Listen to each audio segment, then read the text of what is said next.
Mwaka 2027 unatazamika kama mwaka wa dhahabu kwa Tanzania kwa sababu Tanzania itaenda kushika usukani wa dunia 2027 kupitia matukio makubwa ambayo yataandika historia mpya nchini. Matukio hayo ni pamoja na AFCON ambayo inaenda kufanyika Tanzania 2027, Miss World, lakini pia tamasha la msanii mkubwa wa rap duniani Drake ambalo linapangwa kufanyika Februari 2027 Tanzania. Sasa story iko hivi, Tanzania inajiandaa kuandika historia mpya mnamo mwaka 2027, mwaka ambao nchi inatarajiwa kuwa kitovu cha burudani, michezo na urembo barani Afrika na duniani kote.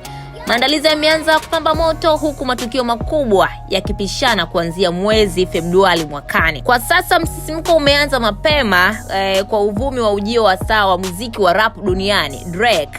Inasemekana msanii huyo amepanga kufanya tamasha kubwa jijini Dar es Salaam mnamo Februari 20 mwaka 2027, ikiwa ni sehemu ya ziara yake ya Drake Africa Tour. Kwa mara ya kwanza katika historia ya Afrika Mashariki, Tanzania itakuwa wenyeji wa shindano la 74 la Miss World.